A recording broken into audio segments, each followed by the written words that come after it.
Matzke. I hope I said that right. That's correct, yes. Correct. Writer for Small Town Monsters. Monsteropolis co-host. Author of Making Monsters and Monsterland. Oh, yes. Podcast host with you Mm, and your son Andy. Is that right? yes, that's Yeah, correct. which Yeah. is great. I mean, I absolutely love. I love the tagline: Father, Son, Monster Fun. Yes. Um, as somebody who's completely addicted to alliteration, it's perfect for me. As soon as I saw it, I was like, okay, great. That's exactly what I need. Oh, That does excellent. everything that I Good. require. Um, but what I was most interested in looking at your bio actually is that you are a pastor I of a am Lutheran indeed. church. Is that Correct. right? So, Yes. how long have you? Now, this is interesting to me because I went to I studied theology and Hellenistic Greek in university. Finished 19 years ago to be Hmm. a Baptist pastor. Oh, my goodness. Only I didn't become one. Okay. Just at the time, as a young man, I thought I preferred, and a traveling, touring musician. I Hmm. thought I preferred to be a private hypocrite instead of a public one. So, and my pastor at the time agreed that that was a good move, and Yeah. maybe I should give it some time. Good advice. Yeah, that is So, good advice. yeah. So Absolutely. there's a funny link. So just tell us. I'd love to know about the pastor thing first. Tell us Oh, how did that happen? well, it was a very long road. I mean, I look back now and it's unbelievable in a way to think that I've been serving in full-time ministry for 22 years. I was just doing the math today. And before that, I grew up as a pastor's son, Okay. and my father was a teacher in the Lutheran school system here Mm, in the U.S. And it was during his time, kind of serving as both a classroom teacher and the administrator of a school. He worked very closely with another pastor, and it was in that time, especially, that he felt a calling to ministry. So I was old enough at that point to observe him at each stage, sort of wrestling with a calling, and then hmm finally making the steps that were necessary, which included going, physically to a seminary and mm, learning there in sort of an alternate route fashion. Long story short, I was able to kind of track that whole process. And then when I was in about my third grade year, he became an ordained pastor. And okay. ever since then, he served full time. So I grew up with that sort of that dichotomy of being in a pastor's household and thinking of my career in terms of anything but that. Not in an adversarial way, but just No. in the way that a young person is Yeah. thinking, I've got to try all these other things on. Yeah. And I did. And ultimately, it was during my undergraduate years. Um, I was going for on an educational track, let's just say it that way. And a number of things happened that it was never a road to Damascus experience for Sure. me per se, but it was more like everything else gradually falling by the wayside. And the icing on the cake was a good friend of mine went did have sort of a road to Damascus Uh-huh. experience where all of a sudden he was convinced that he was supposed to be a pastor. And I Okay. was just sitting there and talking to him and kind of being close to someone who was that certain that that's what they were supposed to be doing. That got me thinking, and it was that wasn't a fast process either, but it was one small step on a larger journey that ultimately resulted in me visiting a seminary campus and feeling like this is everything else had sort of dropped off, and this was the last element standing. And Oh, here I am 22 years later, having, served in a still a church, pasta. and Exactly. yeah, yeah. And Yeah. it's the longevity of that is, you know, you just can't ever assume that you'll be doing this for decades and No, decades. I mean, but at the same time, clearly it was the right move. Mm-hmm. 22 years, I think, after 22 years in a certain position, you're either very, very stuck or very, very stubborn if you don't like it, or you really like it. Yes. And that's it doesn't seem that you don't like it, so that's good. I No. mean, I loved it. I loved the whole religion thing. Even now, apart from cryptozoology books and mainly books about politics and psychology and things, my shelf is full of books on theological study. I converted when I was 16. I guess Baptist by denomination, but I just call myself a Christian. Mm-hmm. My wife is an Israeli Jew. You know, we've got a mixed marriage. We've got 2 children. They do Shabbat prayers on Friday and light candles. On Sunday, I read to them from the Bible. So, Mm-hmm. what do you think they rebel? They'll probably grow up and become like Buddhists or something, you know, just to get away from the whole thing. Yeah. Oh Yeah. my. They said, no. We've got both of those sides, and let's go a different route. Mm-hmm. But it's an odd thing. I always loved this, the study, the archaeology, the history. Of course, I've been to Israel every year for the last 11 years and to all of the historical sites and some of the less famous ones too. And it's very fascinating and very interesting. But I know from studying it that it's a hard road. I remember my pastor. We had a congregation of 500 people, I think. It was very, very popular. Mm-hmm. A great orator and a great preacher, and obviously, you know, completely dedicated as most pastors are. But he just looked worn out all the time, dragged into every person's house. Somebody has a crisis, and you have the deacons and everybody else. And somebody has a crisis, somebody has a death, somebody has something that's the most important for them at that time. And there you are. I need Pastor Mark, right? Yes. Yeah. Yeah. It can't be anybody else. It can't be the deacons.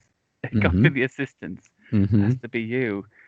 And I just thought to myself at the time, I don't think I want this. I think I'm more interested in the what's behind the scenes of the religious study. Mm-hmm. Similarly, for cryptozoology, actually, my interest is primarily in why people like it these days. What Yes. psychological reasons draw them to that? And as a link in my questioning, actually, it's strange. One might think for a pastor to be interested in, you know, the Bell Witch and UFOs and Yes. the Bray Road Beast and all of these great documentaries that the Small Town Monsters team have produced. So what's the crossover? I mean, one, how did you get into that stuff, or were you always? And two, do you have to justify it to the congregation at any point? Yeah. Well, number one is easy. That's always. I was kind of an early reader.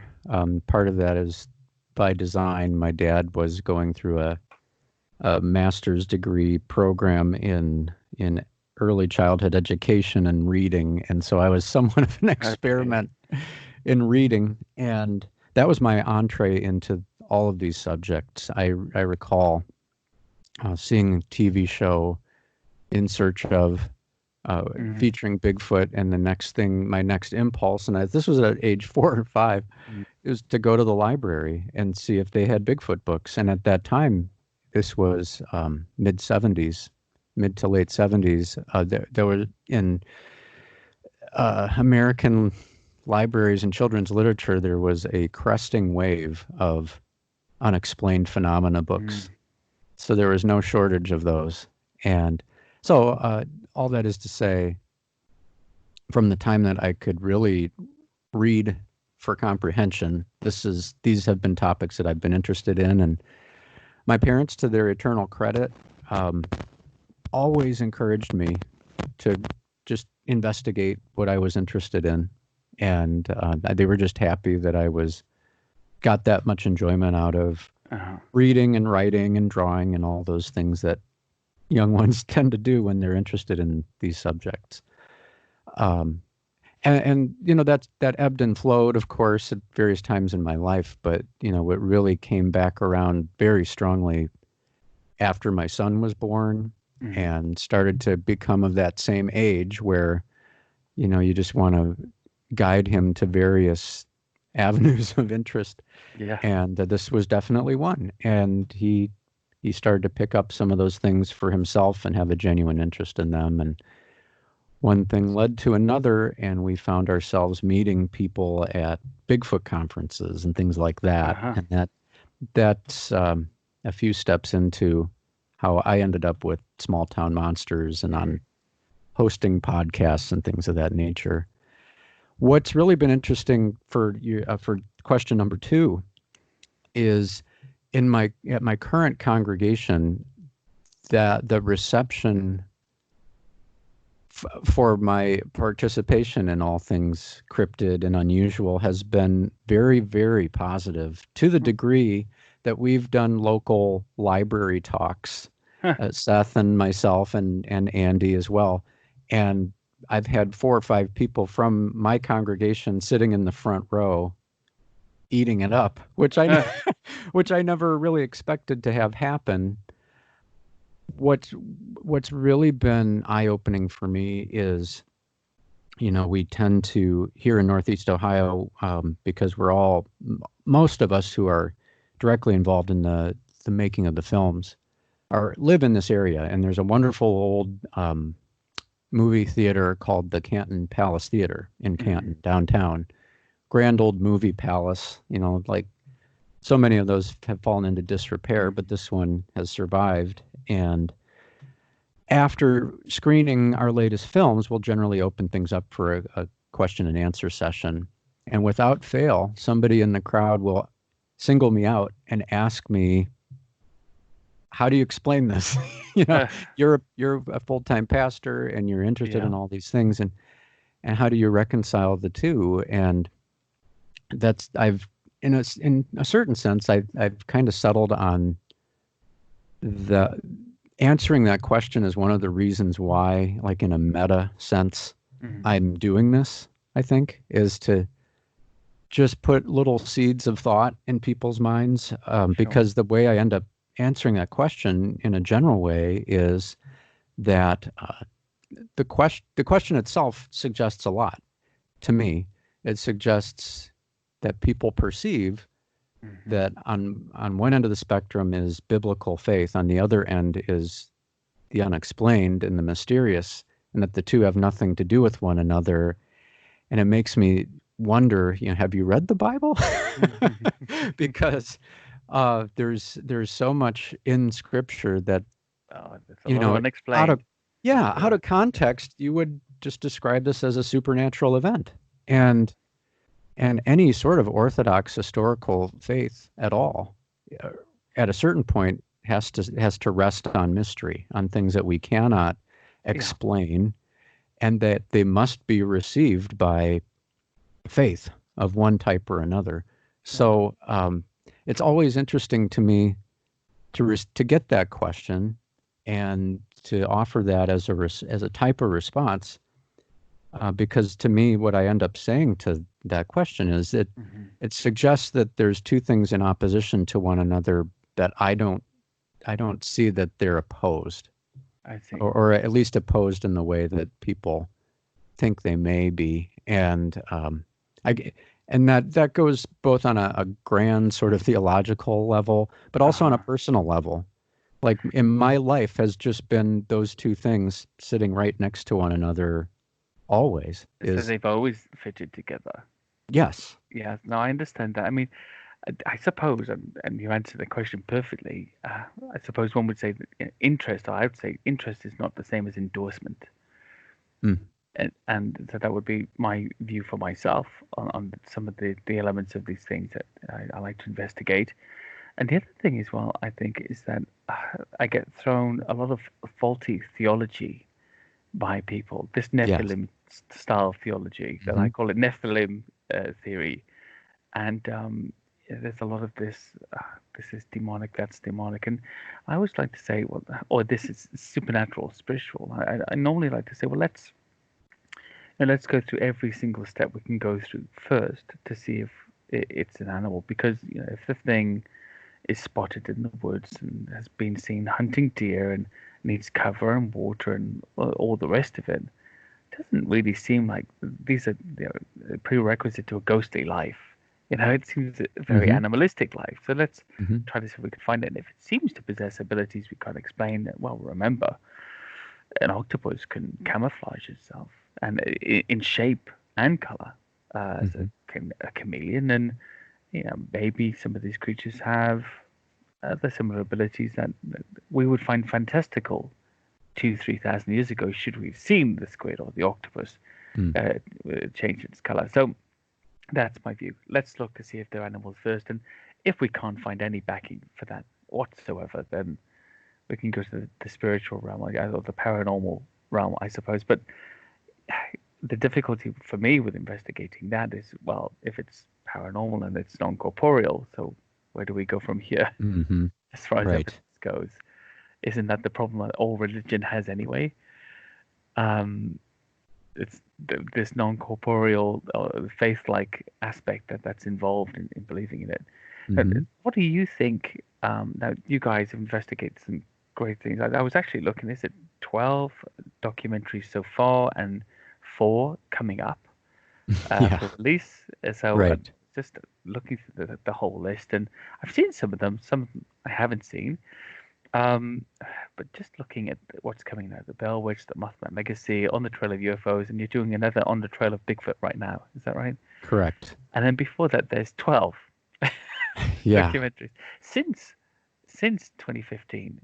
And I think this is, as an independent company, as people who've crowdfunded primarily everything they've done so far, it's very astonishing. I think it should be encouraging to most independent researchers out there that, hey, look, if you're interested in something and you just put your heart into it, you can do it without these big companies, without big budgets. But it can't be easy. So I've seen the crowdfunders go out. I've seen the great teasers and little gifts that come with it. But I mean, how involved are you guys with that? I see the all-nighters you do sometimes. Mm-hmm. Uh, how does it work? How do you set this thing up and then suddenly realize halfway through, oh, we don't have enough money yet. How can we do another push? How can we get another budget together? How does it happen? Yeah, it is an a fascinating process, really, and I think the one thing above everything else, the key to all of it, is that everyone that Seth Breedlove has been able to kind of assemble around his vision, uh, just kind of inherently believes in what we're doing. Hmm. It sees that there's a value to it and has a role that they can play that they enjoy doing, just intrinsically. But I think the thrust of the question is really, how do you do it? And that's the that too is to have the time to just Hmm. reflect on the process. It's rather stunning to see what we've been able to do. And I had that opportunity myself in writing the book that's coming out a bit later this year. That was a Kickstarter kind of exclusive reward. But the point of the book was just to go back and bring people in sort of the behind the scenes process for everything that we've done This is so making far. monsters. Correct. Yes. Yes. Yeah. And it was a monumental undertaking because we tend not to look back.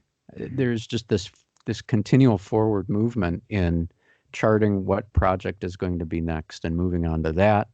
But where I was going with that response is the the absolute key is that it starts at the top and it starts with Seth, and Seth sets the example in finishing, Hmm. you know, filming, gathering everything that's needed to actually put a film together, and then being done by deadline. Hmm. And I think that, as simple as that sounds, I mean, that's one of the great takeaways. And one of the things that I've learned just by observing him is that in any field of endeavor, and cryptozoology and the unexplained is no different. As you said, you see lots of great teaser trailers and people float all sorts of neat ideas that would probably result in a compelling project, and they just don't happen. And there's a variety of reasons for that. Funding is one, certainly, but I think even greater than that is just the desire to actually Do it. finish. Mm-hmm. And Seth is good at finishing, and that's something that I learned just by being around him. Is in the case of the book, I mean, at a certain point, I just sort of said, "Look, you have to give me a hard deadline so that I know it just needs to be done by then," and that worked in that case. So it's almost all the way through the pre-production process at this point. My writing is certainly done. But I think that's, as I said, and I guess the proof is in the amount of product that's out there now, is just that the goals are set and we hit them. And Seth makes sure that we hit them, in part because this is, for now, how he's paying for everything in his life. That's how his family has shelter and food and everything, so that there's some motivation to it like that as well. I mean, he wanted to make a career of it, and he's doing that. But kind of the shifting landscape of platforms that are available for independent producers has made that more difficult. And of course, one very large platform that I'm thinking of is Amazon. They've continued to apply law of diminishing returns to creators, so that so that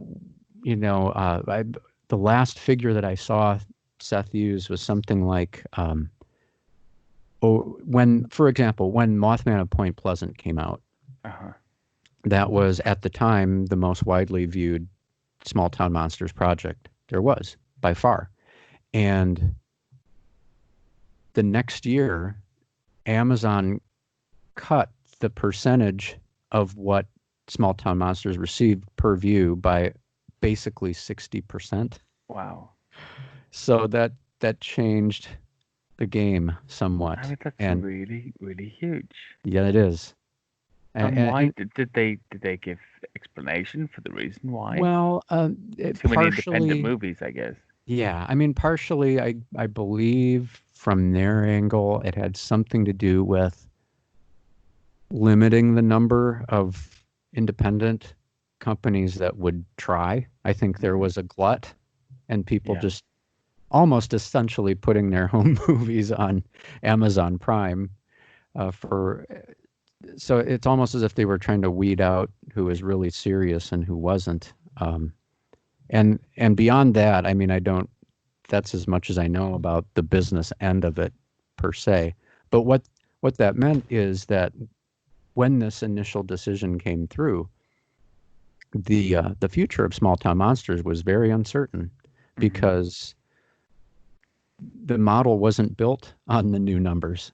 The model was built on the old, and so that meant diversifying where projects were going to be seen and so forth. And we were quite fortunate in that On the Trail of Bigfoot, it appeared in 2 installments on Amazon and episodically on Blu-ray and so forth, or DVD, and that did very well for us. It's probably not overstating it to say that On the Trail of Bigfoot 1 kept small town monsters going. Wow. So now it's gotten to a point where we're talking to, and Seth signed a deal with an actual distributor to get things out on a wider variety of platforms. And other ideas have been floated here and there, but for the most part, what Seth wants, and I couldn't agree more, is to just maintain as much control as possible over the properties, for the sake of being able to say exactly what we want to say, and not end up, Clearly, at this making a point, type of show that's already that's out there. what's been attractive to people, is that it's not your standard Animal Planet Travel Channel documentary Yeah. that they give to you, Mm-hmm. which follows a standard format throughout, as cheap Right. as you like, Mm-hmm. and with that same sort of calling in the dog kind of format. Yeah. I really love the format of the small town monsters documentaries, but what I love about it most is it features so many different cryptozoological researchers. Mm-hmm. That it it goes to the source. I saw it. You had obviously Paul Bartholomew and so many other people in there. There's other one with Cliff and Bobo, obviously, and Yeah. it's which was Momo. That was Momo, isn't it? Mm-hmm. And Mystery Monster. And it's just great. It's great for people to see it from an indie perspective because that's where you get the real feel. Um, I heard one or two people chattering. I also saw a few comments about, oh, these guys have sold it now. They've sold out. They're not indie anymore. And I thought that was really, there's something weirdly psychological. There's a weird psychological need in communities that love what you do from a grassroots base, that they don't want you to become successful for them because they like how you are when you're just theirs, right? Mm-hmm. It's an odd philosophy for the company to keep going, growing. It has to be successful. But for these grassroots lovers to keep liking you, you have to be kind of poor and scrabbling around Yeah. to make Sure. the stuff that they like. Isn't that a very strange, it's a sort of psychological viewpoint for the people you love? You don't want them to be successful because they won't Mm-hmm. be just yours anymore. I Right. mean, how do you deal with that? How do you face these people and say, well, no, we're not selling out. We're just getting enough money to give you more product. Mm-hmm. Yeah. Yeah. Seth and I have talked about this Yeah. a lot as of late, and we've had opportunity to do so because we've been together on the Bigfoot 2 shoot. Mhm. So this came up more than once. And it just, on one hand, there is a lot of humor to it because, in order to be a sellout, somebody has to be buying. And Yeah, we're like, exactly. there's a missing piece there Yeah, because the buying we're, bit. yeah, you have to sell out to someone, and there is no one that is currently in that position of us coming to and them Uh, handing us fistfuls of cash to go out and exactly. use. I mean, truly, everything that goes into these films is crowdfunded or a result of purchases of the films themselves or the attendant merchandise, and it's just cyclical. I think perhaps one thing that we theorized is that maybe what people are seeing is an improvement in quality of the images.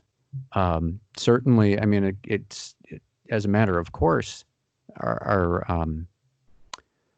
the technology has improved. In 5 years, we've gone from not literally, but almost close to a portable videotape recorder to something that could conceivably be used in a almost Hollywood Mhm. presentation, and we don't own those big ticket items. We have to rent them for each shoot. But that's partially what we're kickstarting Mhm. in order to do, is to improve the quality of just the visuals and being choosy about who we work with in terms of the illustrations. And Sam, yeah, Sam right. Sheeran, yeah, Yeah, absolutely. fellow And countryman, yes. awesome artist. Yeah, And so it's things like that at the end of the day, we just end up scratching our heads and saying, the sellout angle is interesting because um, it's certainly not based in any sort of deal where we are becoming suddenly wealthier, successful in worldly terms. I mean, we consider, honestly and very candidly, we consider success in terms of being able to continue making yeah. these films. That's it. There, I think if people would be if very surprised, though, Mark, to know just how hard it is to make ends meet in this genre. if you were not in it for passion, you just would Hmm. not be in it, Correct. really. In regards to what you're saying, a phrase keeps coming to my mind, a sort of a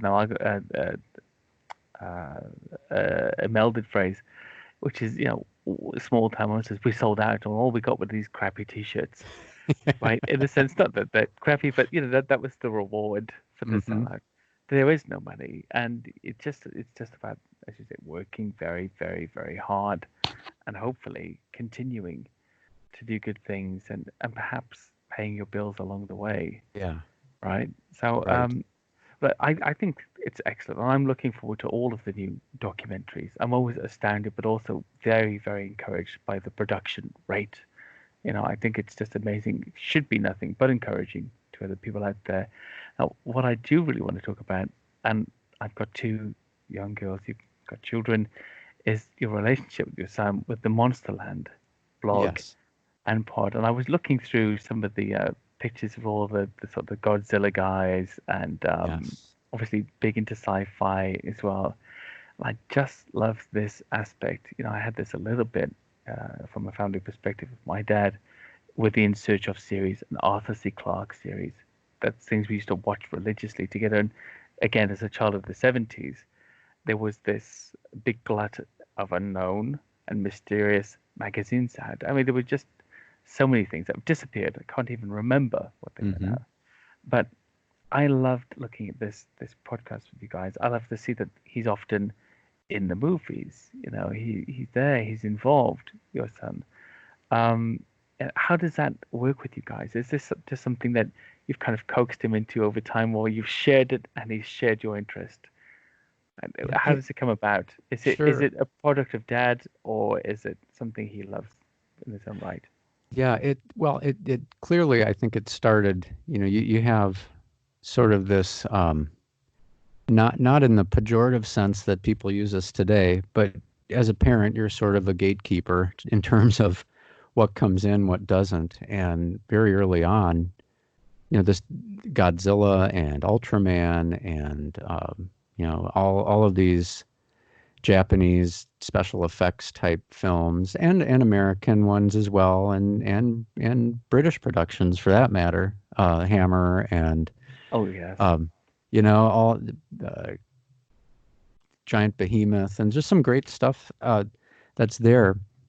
Seemed like something that on one hand they're exciting and they're fun and dynamic, but they're also paradoxically they're safe. They never go too far Mm. in any regard that a parent would be sensitive to. And so that was sort of the steady diet from the time um, he was old enough to make choices and so forth about what he wanted to watch. At a certain point, when he was around, I want to say 7, 8 years old, we started to investigate being part of an annual convention in Chicago called G Fest, which you Ah, probably saw references to on the yes. blog. And that's a fan-led, fan-directed, in conjunction with G Fan magazine, which is a Godzilla fanzine that's been around for quite some time at this point.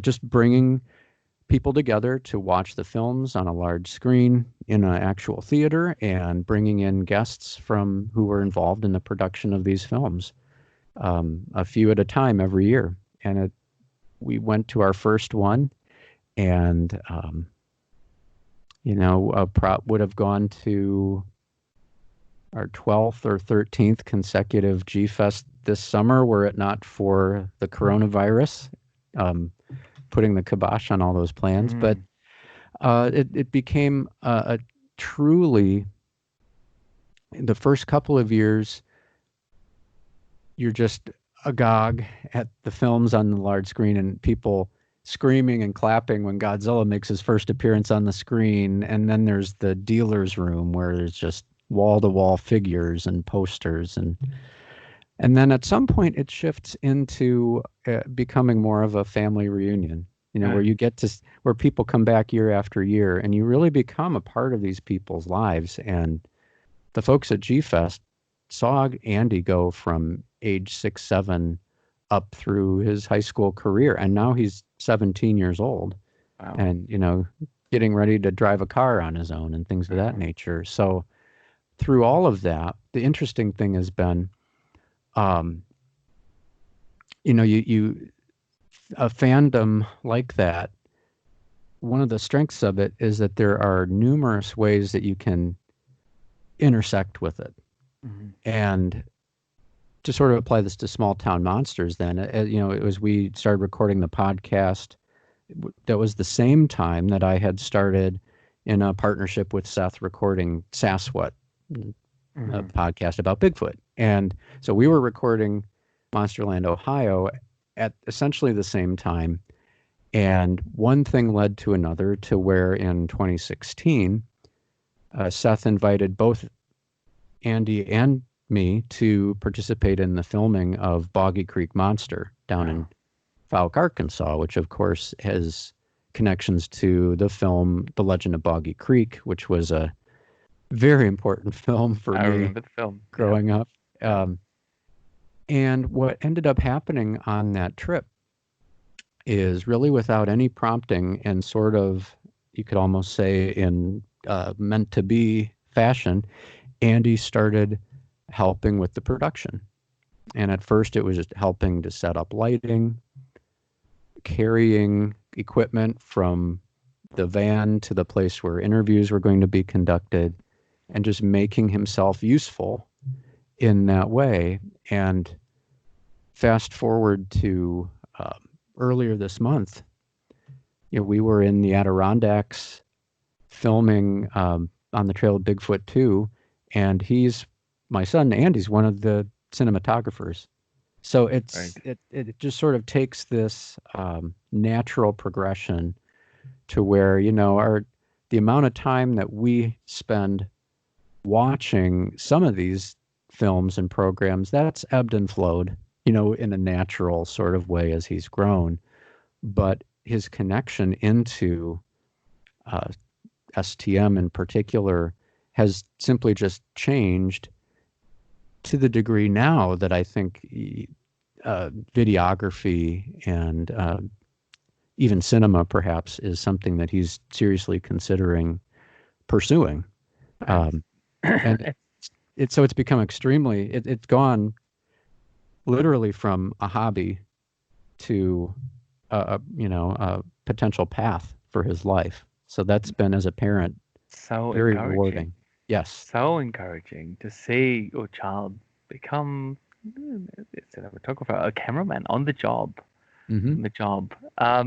That kind of thing. I love it. I love the whole grassroots thing. I love that whole idea about it, but especially seeing snippets, which I do occasionally on your timeline, or things pop up. You guys doing things. It just reminds me now with my daughters. One is 7, one is 4. And we have an animal shelf that's full of figurines, and they've chosen them in shops or on the internet over time. Or if I bring anything back from a conference, they that's theirs basically. They take it away from me. It's not mine anymore. So I had one of Gene St. Jean's Bigfoots from Creature Replica, and they've taken that, and mammoth, and a little coelacanth from Lawrence Museum, and they've got that and a bunch of other stuff, along with all of their animals and their Barbies and everything else. So a typical scene on the shelf would be, Bigfoot riding a mammoth, and Barbie's asking why they can't get married, and it's because he says, "But we're not the same species, and you can't marry somebody that's not the same species."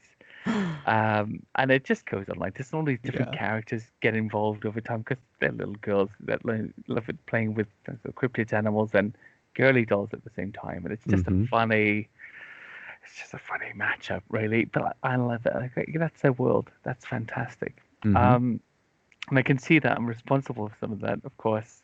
Sure. Although it's been their choice all along. We watched Harry and the Hendersons for the first time. I thought they were old enough.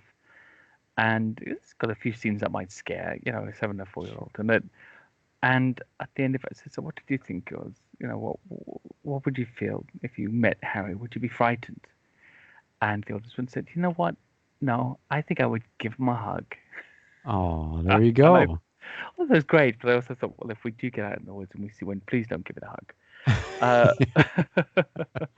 Should that ever happen, please stay away. Yes. But yes, I mean, it's nice. It's a nice thing to do, with your children. Um, I suppose my question to you is that the book is out, Making Monsters, or it's coming out? It's coming out, Okay. and the initial run is going to ship to those who back the Kickstarter at the appropriate level. Uh-huh. And that's it as far as the run is concerned. If we get, hundreds and hundreds of people saying we didn't back the Kickstarter, but We want it. we'd like a book, Yeah. then I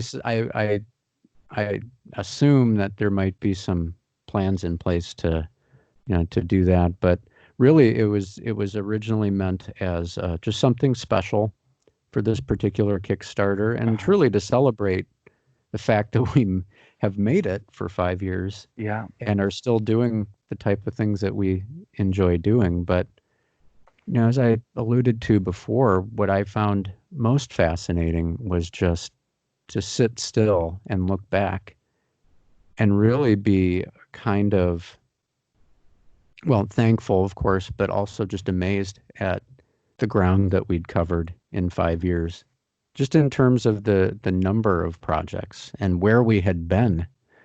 And it became kind of ridiculous to think, that going to Bray Road, for example, it seems like eons ago, and it was only Mhm. a couple years ago. And just having that sensation, I think all of us on the crew really needed to take that pause and look at what we had done and really celebrate it a little bit, because that's typically not the mode that we're in. It's almost always on to the next thing. Mm. So, I just very recently, like within this past week, got to see the digital file of the text with the pictures that Seth's wife, Adrian, has selected for the design. And, I'm really ecstatic with how it's turned out. And I think people are going to, who like the films, will really enjoy it, because it's, my approach in writing it was to try and just communicate what it was like to be on these shoots, and sort of how rapidly things move. And Mm. it was a lot of fun. And at the same time, it was a major wish fulfillment for me to be able to say, I wrote a book about cryptozoology in a roundabout sort of way. I mean, it was about documenting the cryptozoological and the unexplained. But then Well, I I think that essentially is a book about cryptozoology, probably containing as much evidence as we have ourselves yeah, yeah, on the whole and I subject. mean, uh, Seth and I have been talking a lot lately as well about things coming full circle, and we've seen some of those. I won't bore you with all the connections, but for me, that hit home when I got an email a month or two ago at this point from Lauren Coleman. Just sort of a, hey, Mark, I know that the book's coming out this year. Please make sure I end up with a copy of it so that I can review it for my list, because he has the end of the year I know the book list, yeah. list. Yeah. And that, to me, I mean, the fact that Lauren Coleman emails me at all is staggering, because, I just have extremely clear recollections of being in fourth, fifth, sixth grade and going to my Mm. local library and checking out Mysterious America yet again and reading it from cover to cover. And that was one of the most important books, and still is in many ways. But in terms of introducing me to the spectrum of unusual and unexplained topics. So to go from that and being that young man to someone who will be submitting a book that I wrote for his review in full circle, I I mean, would it never have hasn't, yes. predicted that as a reality. It just doesn't register Isn't that something. funny that I wonder, I often wonder about people like Lauren or one of my favorites, Dr. Carl Schuker. Hmm. Now, I speak, he's a zoologist, he's a cryptozoologist, he's written 33 books on every cryptid you can imagine, but also every minor and little or unknown cryptid you could possibly imagine. Hmm. And if I ever chat to him, I have to remind myself, and the same thing with Lauren, not to turn into a fanboy, Yes. to just have a nice little chat and say, "Oh yes, and how are you?" And that's really great. And don't sign off with a kiss or a heart or an "I love you," because it won't look good. Not Right. coming from a 44-year-old man, anyway. And I just yeah, I always wonder to myself, at what point did Lauren, meet Hoovermans or one of those guys, Sanderson, and say, "Oh, this guy really liked my book, and he's Ivan T. Sanderson. He's Bernard Mm. Hoovermans. You know, to be like him one day, would it Yeah. ever happen?" Hmm. And he is the modern day Hoovermans. The only one going really. Sure. Of that lineage and that length of service, 6 decades. It's a long Mm-hmm. time. With more books than you could possibly know. I think there 40 books, something like that, 40, Right. 42 books. Yeah. Um, it's it's a legacy of service to the field of cryptozoology, which, as we know, is rarely thankful in the terms of financial remuneration. So Mm. Correct. that he's got to love it. Sure, he has. I would love to see that book and grab a hold of a copy at some point, which I'll happily donate to the next project to, perhaps Hmm. as my part. Just as a finisher, the new projects going on at the moment on the Trail of Bigfoot. Is there a Kickstarter? Has it happened? Has it finished? What's new in the pipeline for Sure. It's small town monsters? Yeah. The project's coming up is the On the Trail of Bigfoot 2, as you noted, and most of the principal filming of that is done.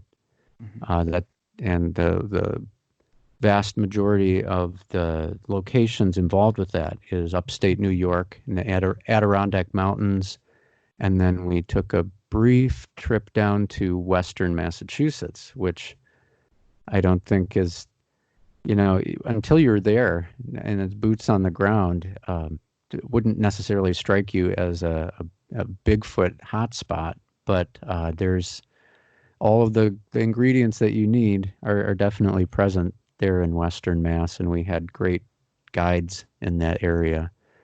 So that comes out in finished form in March of next year. Hmm. The next project to be filmed, if the schedule holds true, would be the Mark of the Bell Witch, Uh-huh. and that is, of course,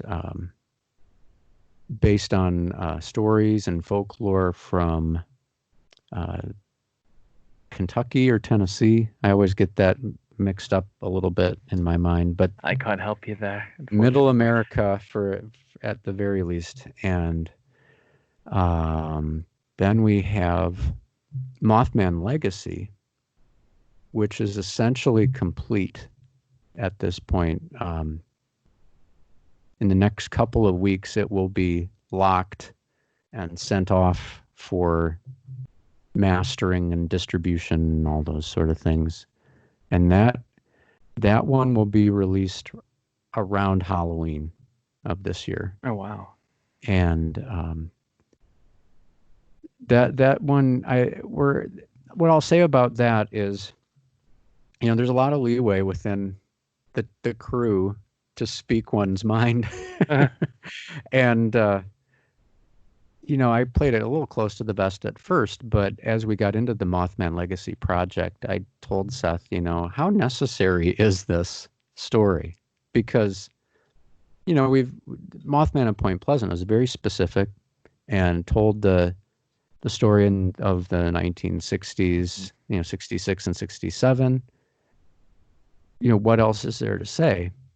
And in the process of editing the script and watching rough cut after rough cut and giving suggestions, I can say quite candidly that it is a necessary film because it goes far more into the life and career of John Keel, who wrote the Mothman prophecies that basically broke the story of Mothman in an important way.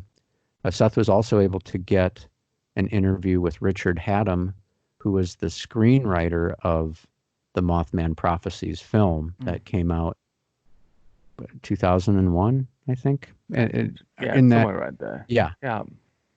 And his story is fascinating, just in how he ended up adapting the book into a film fashion, and many his ideas about Mothman and cryptids and the unexplained runs very parallel to Small Town Monsters. So that was really rewarding to be able to hear his interview. It's kind of a centerpiece of the film.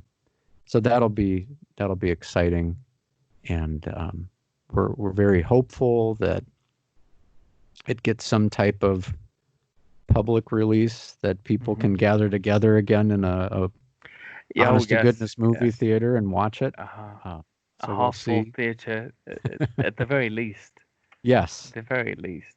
Yeah. Mask up and get close to each other. It's fine. hmm Yeah. Watch it. Yeah. Watch it.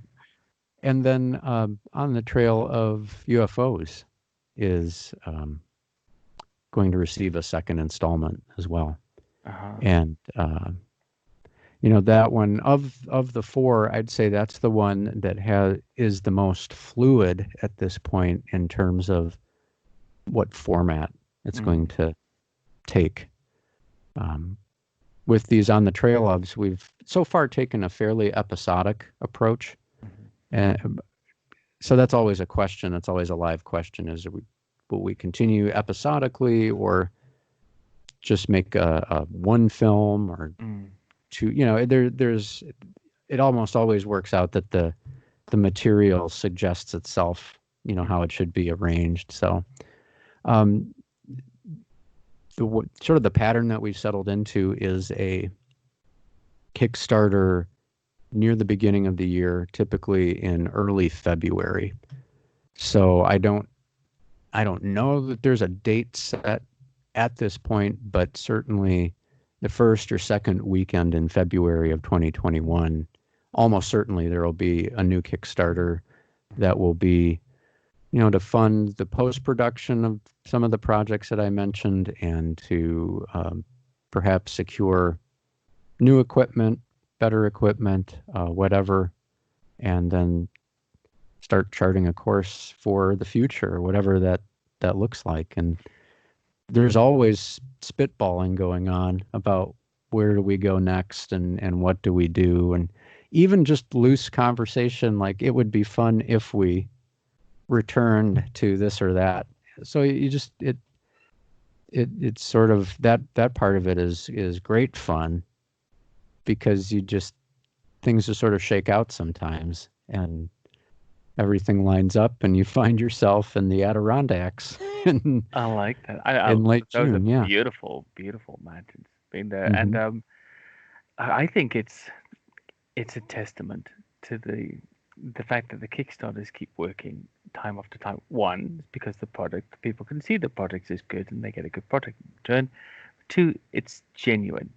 It seems very genuine to me, as an uncomfortably given British compliment. We're not allowed to, right? So it seems genuine, and I think people pick up on that. They say, "Yeah, this is something that they're not asking for my money. They're giving me something for what I'm giving." And that to me, I think that's why it's been successful. Kickstarters can and can't work, and normally I don't think they work to this extent.